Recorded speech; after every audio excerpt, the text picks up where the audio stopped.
Greetings tubophiles, and welcome to today's video, which features a really nice, completely original 1955 Gretsch Electromatic Artist Model 6155 amp.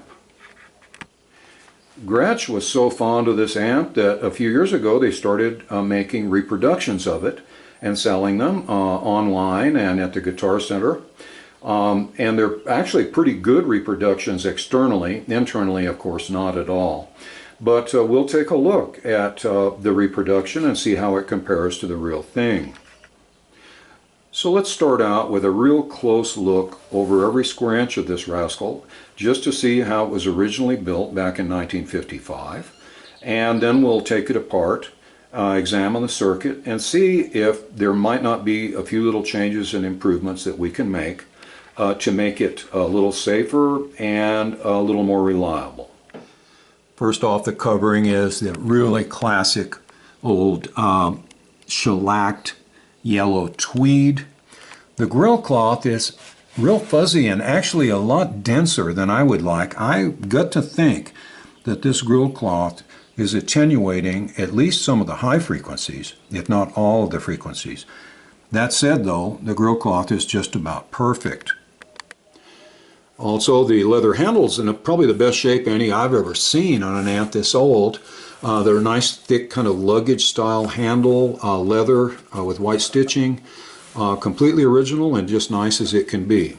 A little bit of removal here, some bald spots in the tweed, which is typical because, to be honest with you, tweed does not wear as well as some materials. I guess we've noticed that with some of those shredded old Fender amps that we see for sale for like $98,000 on eBay that have about 2 threads of tweed left on them.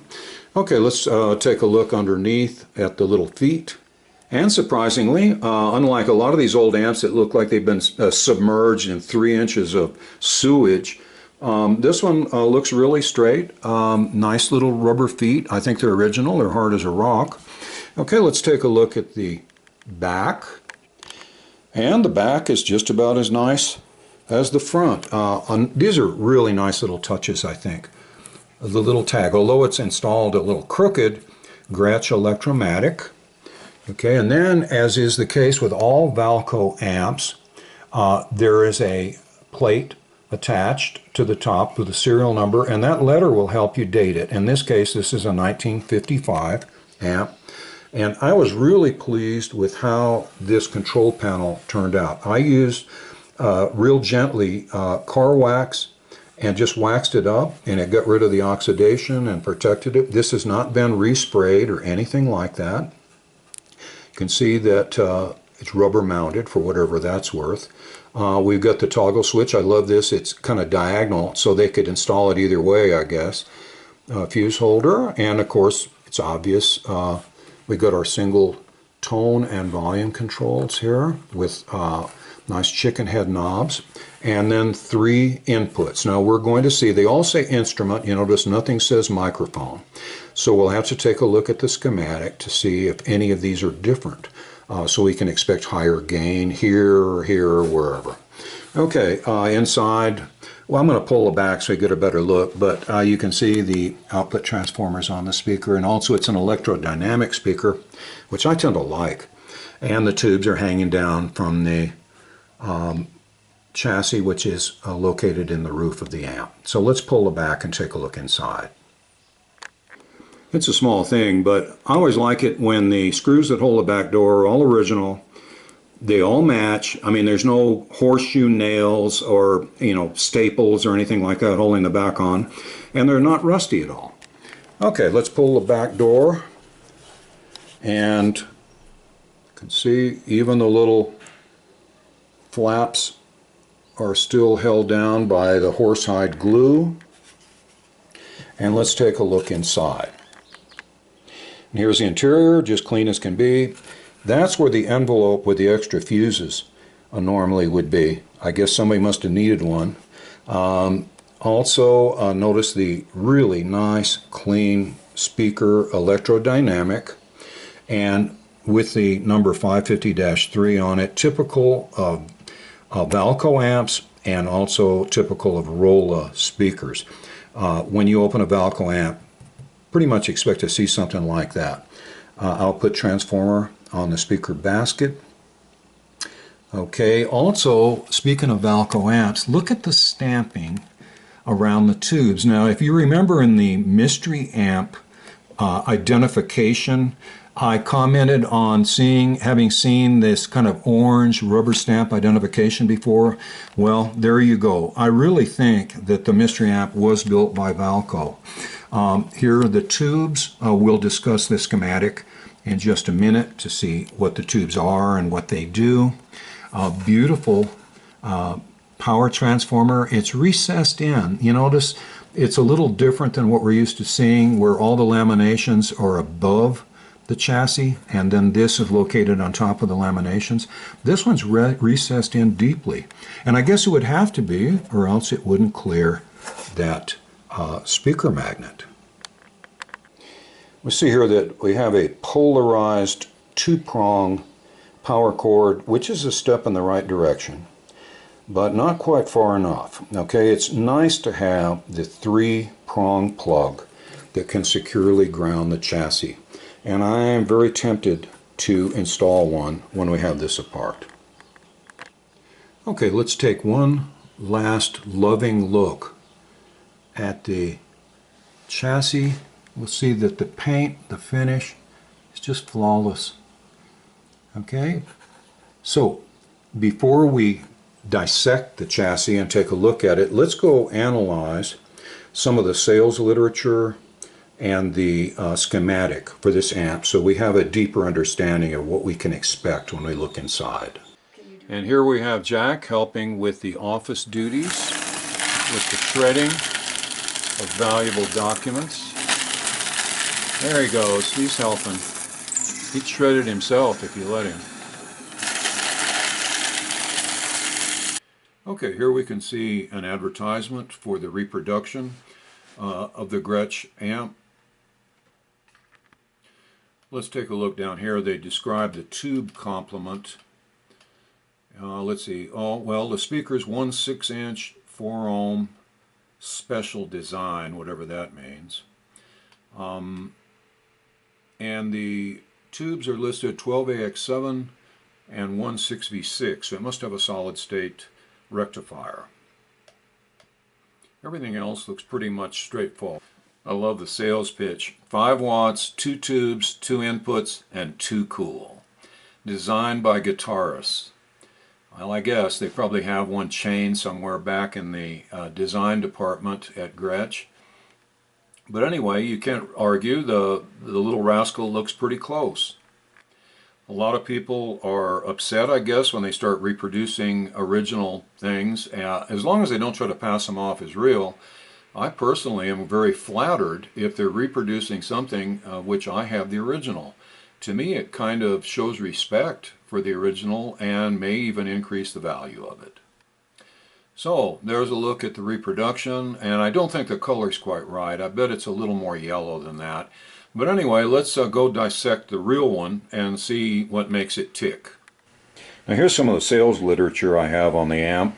You can see that there are 3 models that they came out with in their Electromatic series at this period of time, and the entry-level one is the Electromatic Standard, which was single-ended with a 6V6, cost $82.50 back in the old days, which was a pretty good chunk of change.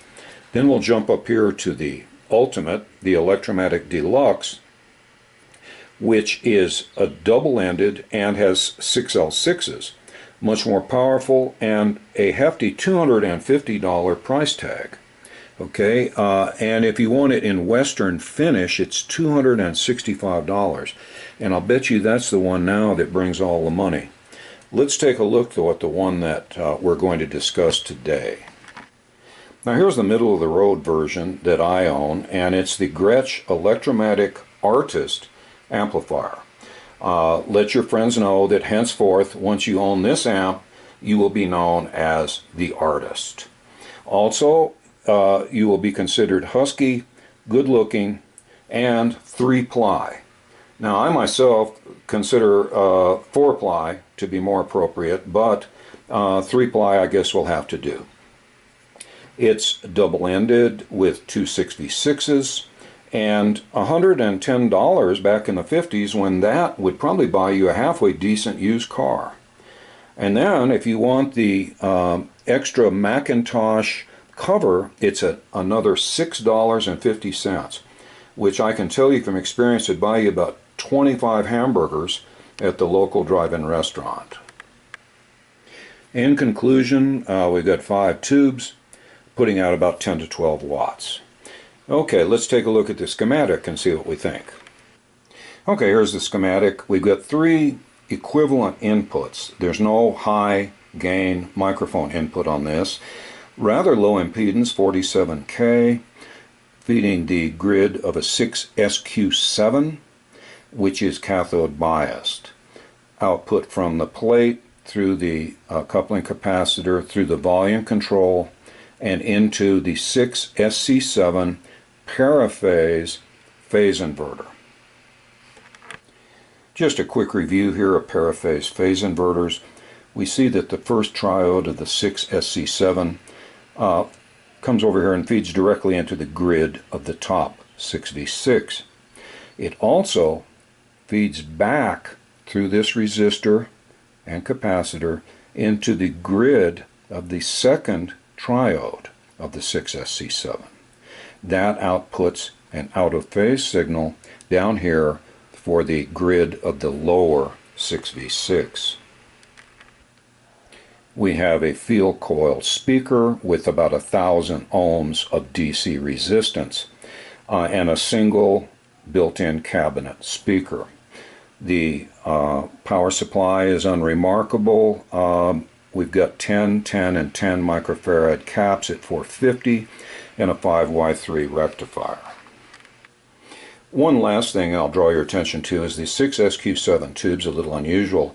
It's a triode, which we use here as our preamp tube, but it also has 2 diodes built in, which seems sort of unusual.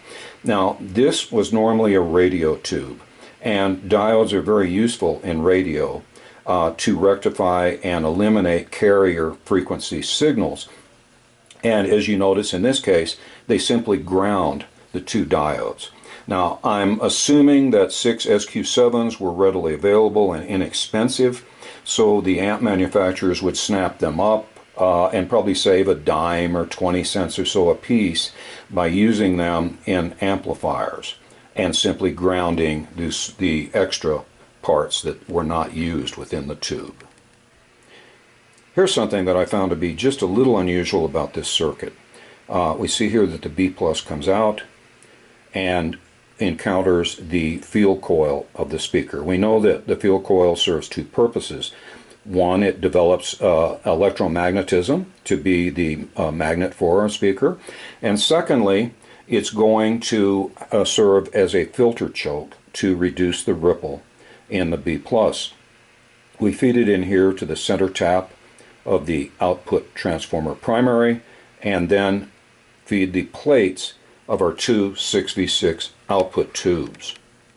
That much is very standard, but this really isn't to me, and that is that the B+ also, when it feeds into the center tap of the output transformer primary, comes over here and feeds the screens directly. That means that the screen voltage is going to be a little higher than the plate voltage. Why? Because remember, the plate's voltage had to pass through the DC resistance of these half windings of the output transformer primary. Now, in most amplifier circuits, the plates are at a little higher voltage potential than the screens. The screens serve to sort of attract and lure the electrons to the plates and greatly increase the efficiency of the tube. However, if the screens are a little more positive than the plates, they will become very appealing to the electrons and start collecting quite a few of them on their own right, and therefore your screen current will probably be a little higher in this circuit than it would be if the plates were at a higher positive potential than the screens. What is normally done in circuits like this is you will see 470 ohm resistors installed here and here. Now they serve two purposes. Number one, the increased resistance will lower the positive charge of the screens to below that of the plates. The screens will no longer compete with the plates, and the screen current will be dramatically reduced. Number two, they act as fuses. In case of an internal short within the tube involving the screen, which I have seen several times, the presence of the resistor here will prevent the tremendous flow of current coming in, going to the shorted screen, from destroying the output transformer. Instead, the resistors will be in effect sacrificed as fuses and open the circuit before damage can occur to the output transformer. This circuit in the amp that I own is basically unchanged. It's completely original. To be honest with you, I am probably going to add those resistors and maybe make a couple other changes in here to make this a safer and better functioning circuit. Now I know it probably sounds like a blasphemy to go in and make any tiny alterations in an amp of this pristine originality, but I seriously doubt that anyone is ever going to open it up, flip the chassis over, and file suit because there's a 470 ohm resistor here and here, and maybe a couple other changes. I think sometimes it's better to err on the side of reliability and safety, and also protecting some completely irreplaceable parts like the output transformer. So I'm going to make these small changes and do so with my head held high, and when I'm performing at Wembley Stadium, the performance will not end up in a cloud of smoke as my screens short. Alright, I extracted the chassis and flipped it over here so we can get a look inside. I saw in the literature that they said the chassis was rubber mounted, and it is. They're rubber grommets everywhere that it is positioned against wood and everywhere that a screw passes through. I guess that cuts down some on the vibration, maybe causing microphonics. Notice also that orange rubber stamping that we discussed, so typical of Valco chassis. As you can see, this circuit is remarkably original, even down to what appears to be the original 3 filter caps in their can. I remember this now that I look at this. When I got this thing years ago, there was a giant rat's nest on both sides. And the thing that was remarkable was that the rat used a bunch of tin foil in the nest, which probably at some time or other must have caused some arcs or something, electrical excitement in here, which stimulated the rat's bladder to pee all over the side of the transformer. Okay, I'm only theorizing, but it certainly sounds plausible. So while I'm in here, I'm going to change out this polarized 2-prong power cord for a 3-prong chassis grounding cord, and I'm also going to add those 470 ohm kind of protective resistors to pin 4 of each of the 6v6s. Just for snorts, I'm going to check the ESR values of the 3 10 microfarad caps in this electrolytic can. First one's 2.0, 1.9, 2.0. Let's compare that to a brand new 10 microfarad cap. Well, this is a little bit surprising. A brand new 10 microfarad filter cap has a higher ESR value than the 3 10s that are in this electrolytic can capacitor. That makes me think that this must have been replaced shortly before I got the amplifier, because I just cannot believe that any capacitors from 1955 could still have the values that these are showing. Here's a little tip. Whenever you're working on an amp, particularly a Valco like this one that has terminal strips that connect all of the speaker wires, those wires have been moved around a whole bunch, and I will almost guarantee you that there are some broken Well, there you go, a broken connection somewhere. So go back, wiggle them, make sure that they're solid, and resolder them. You're going to save yourself a lot of grief. I can see the speaker code in here now. 285 means Rolla. The 4 means 54, and it's the 43rd week of 54, which goes along with the 55 amp pretty well. Here's a good example of how you have to really look these things over closely. Look at the missing piece of the outer coating of the resistor. Either it's gotten really hot or some sort of impact or something has damaged this. I don't trust this resistor, and I'm going to replace it. Looks like red, violet, orange. It should be 27K, but measuring 32, which is kind of typical of old carbon comp resistors. I'm still going to replace it. Well, I believe I'm finished here. The 3-wire power cord is installed and the chassis is securely grounded. The two 470 screen resistors are installed. I have resoldered these broken wires as needed and replaced the 27K resistor with equivalent metal film resistors in series. And last but not least, I cleaned both the volume and tone pot with deoxit. I was reinstalling the tubes and was marveling over them. 4 of them are vintage RCAs and 1 Sylvania, but a really nice tube set in this amp. Well, with the chassis almost back in the cabinet, I hooked on some leads and did biasing procedure. Cathode bias resistor 193.7 ohms. Voltage drop 15.48 volts. For a plate current of around 40 milliamps, which might sound a little high, but the plate voltage is actually rather low, 263. So the plate dissipation is 10.5 watts. That's the average for the two. Well, the amp is on. It's dead quiet. There's no background noise at all, so I guess those filter caps are fine. Let's strum a few chords and see how this sounds.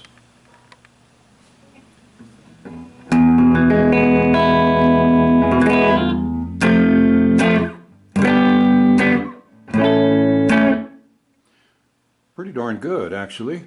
It's really warm, so I cranked the treble up just a tad.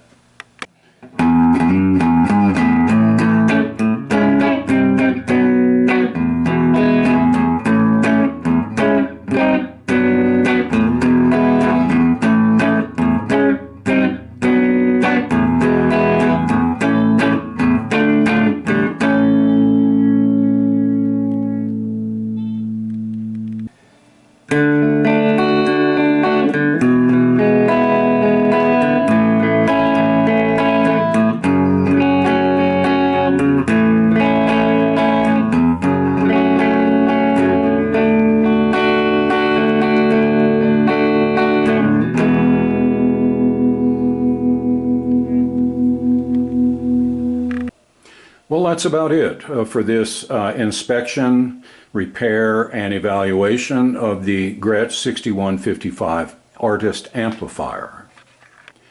If you'd like to hear an audio comparison of it with a bunch of other vintage amps, then please check the link that I've included in the audio description. I also want to thank all of my Patreon and PayPal contributors.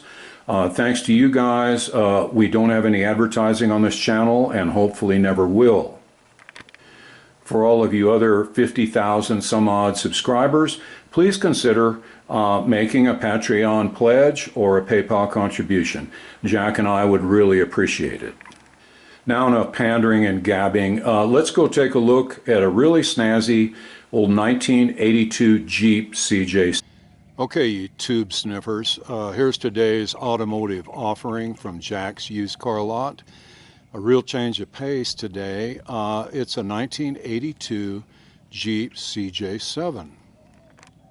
Some of you will no doubt remember that red CJ5 Monster Jeep we took a tour of the desert in a previous video. Oh, and don't look at that reflection. Well, this is a diametric opposite of that in that it's a stone stock. A Survivor, completely original inside and out. It's a straight 6 with a 4-speed. We'll take a look inside here in just a second.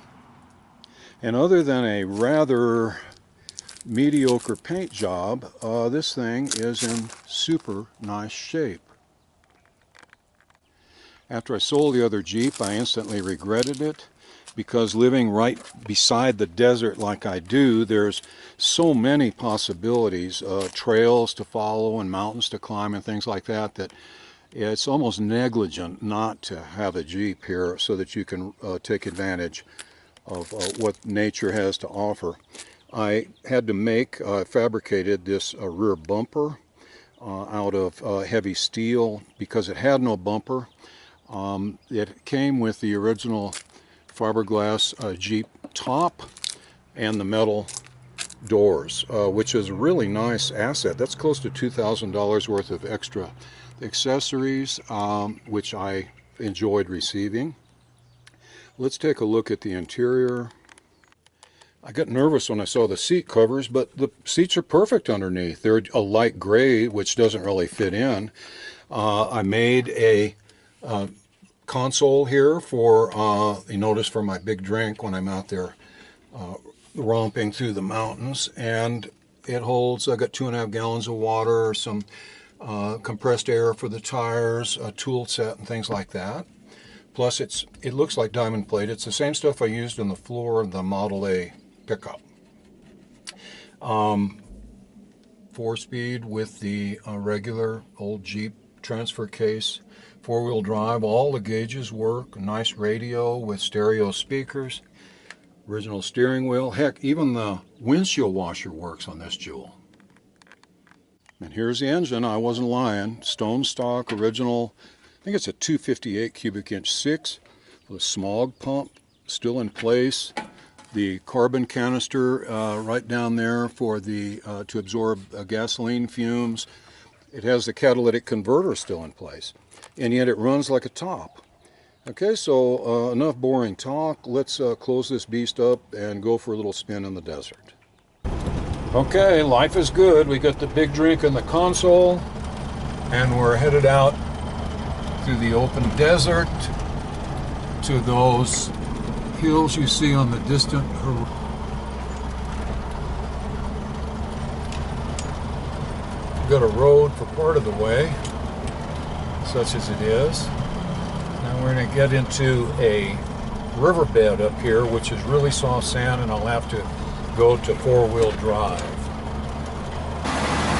We're going to lock the front hubs, put the transfer case in 4-wheel drive, and now we're ready to attack the riverbed. It's a river of sand now, but a little rough, a little choppy today. But now we will continue on this for probably a mile or two till we get to those hills. Well, we finally reached our destination. Sort of looks like we're in the middle of an old Western movie, and the train's going by. Tons of ore cars. Probably full of mica to make mica mold capacitors. But anyway, take a gander at these eroded cliffs. Pretty snazzy, eh? No caboose. A little breezy out here. This is an interesting area. If you notice, there's that giant berm between us and the railroad tracks. And rumor has it that years ago there was a big derailment here. And I don't know how, like half of the train went off the tracks. So they built this berm, I believe, to keep the orphans from camping out too close to the tracks and getting crushed by the derailment. So as you can see, I'm not the only one obsessed with the safety of our orphans.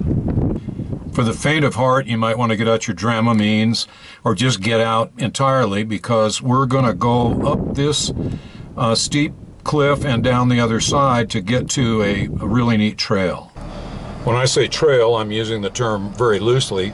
As you can see, the formations here are really neat, but that's it up ahead. Now we've got to cross this arroyo, which has eroded the road out into a deep V so that our grill is pretty much against the other side of the road. Okay, so keep your fingers crossed so we can get through this.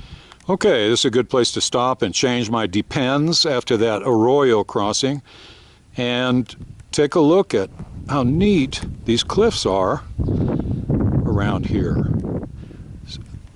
This is a tough trail to get to, but it's worth it because most people don't make it back here. Pretty snazzy. Kind of an interesting area where the railroad has changed the ties out and just thrown the old ones down the side. You can see where they've slid. It's kind of a pretty spot. We have these purple flowers, and then look at that. An old railroad tie, part of a barbed wire fence, silhouetted against the sky. Looks like a postcard. Quite a panorama here. We're on a hillside about to go down into that valley.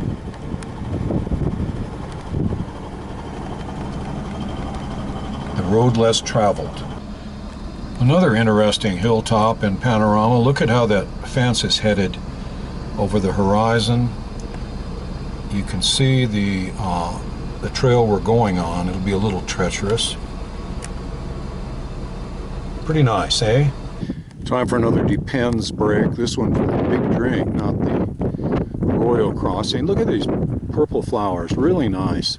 I can't get flowers to grow in my yard with fertilizer and 3,000 gallons of water, and these things grow out here in the desert wild. Now we're right up to the railroad tracks. No pretty girls tied to them that we can rescue, unfortunately, but there's always tomorrow.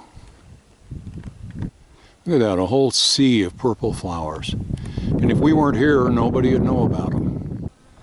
From here you can see where we've been, all along out in that area. And here is the Rio Grande Valley with the Franklin Mountains behind it.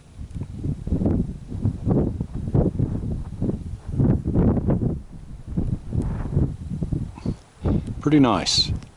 And I notice there's only one set of tracks out here, which is the way I like it. Unless, of course, the second set is a busload of Russian pole dancers. It's always nice when people decide to throw parts of their barbecue grill out in the desert, but you gotta admit that would be a dandy chassis for an amp, and you have a built-in handle right on top.